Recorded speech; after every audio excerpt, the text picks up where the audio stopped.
Salaki about that.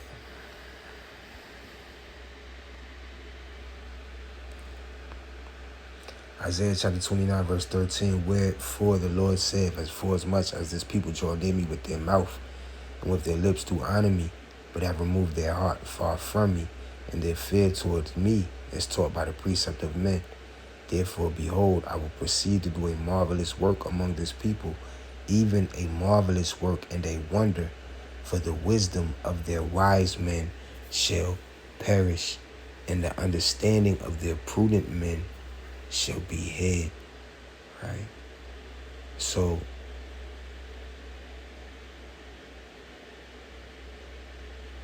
people out there think that they're really going to be able to pull a fast one and get slick with Yahweh Shem Yahweh Shai. That goes back to having no fear. Thinking that you know enough to get by.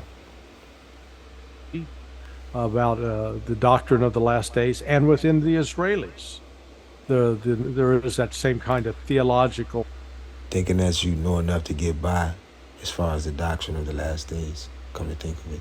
belief that there's going to be a major battle and that the wicked will be slain and the righteous will prevail. The problem is within each of those religious views, they have a different definition of who's the righteous and who's the wicked.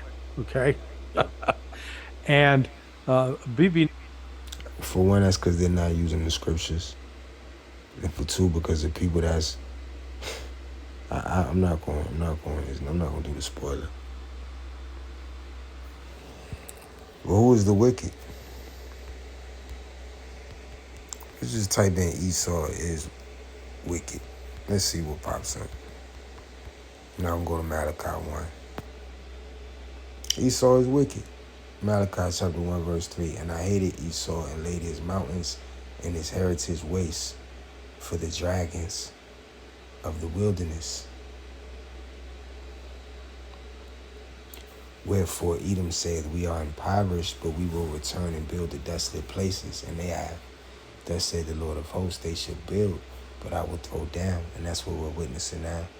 And they shall call them the border of wickedness, and the people against whom the Lord have indignation forever. Right? So when you're on your way to wicked town, Wickedville, when you're on your way to where wickedness is, the heart of wickedness, as soon as you get to the border of that wickedness, you're in Esau's world. And you got to cross over that border to truly be in the land of wickedness. I mean, in the mind state of wickedness, to where every single thing you do is contrary to the way and will of the God of Abraham, Isaac, and Jacob. Netanyahu is very much, he's embraced that. And he's embraced the language, basically justifying destroying Palestinian civilians, men, women, and children, with calling them like Amalekites. That just as God gave instructions in the Old Testament that the Amaleks should be destroyed, and it was the responsibility of the children of Israel to destroy them all. That's where Bibi Netanyahu made his bed in order to secure the job of prime minister by aligning himself with the most radical of the religious elements in Israel, who are very much about seeing the fulfillment of these prophecies and making them happen if they can. So that's one of the things that's going on that the secular world really doesn't understand.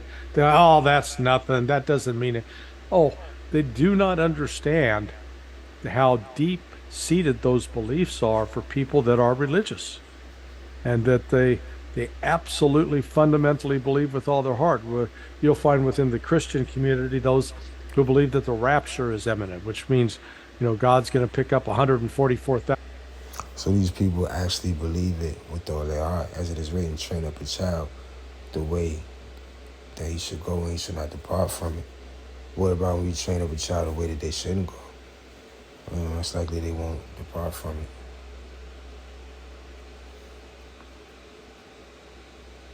Which Yahweh by Hashem Yahweh Shai said he will have war with Amalek from generation to generation.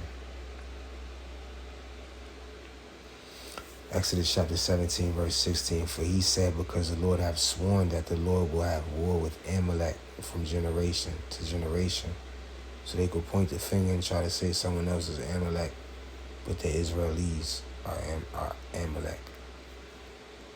According to the Bible, Esau's great-grandchild, or great-great-grandchild.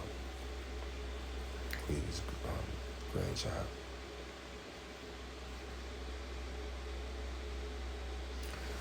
Damn, what was that other scripture I had? I was thinking of scripture and I was saying, oh, that grandchild talk. Anything. What was it? Generation.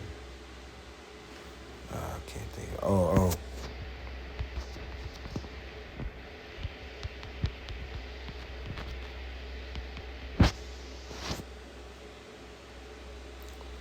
Joel chapter 3, verse 2. I will also gather all nations and will bring them down into the valley of Jehoshaphat and will plead with them there for my people and for my heritage, the 12 tribes of Israel, whom they have scattered among the nations and parted my land. And they have cast lots for my people and have given a boy for an harlot and sold a girl for wine that they may drink. Now, they've only done that to the 12 tribes of Israel. They didn't do that to the Israelis. Right? So all of this mumbo jumbo is just ridiculous. There's nothing they could do that makes sense with any historical evidence when you tie it to the scriptures. And that's why the children of Ishmael and Abraham's other children, come to think of it, all of Abraham's children except for Esau, the house of Esau, Edom, are tired of the charades, are tired of playing these games. And some of them are publicly speaking up on who the 12 tribes of Israel really are, and who the real Jews are, which would consist of the tribe of Judah, Benjamin, the tribes of Judah, Benjamin, and Levi, southern kingdom. The northern kingdom, the majority of the northern kingdom was gone 2,000 years ago when we suffered Rome 1.0. Right now we're witnessing the little horn, the crown of hell. Babylon the Great. Shalom.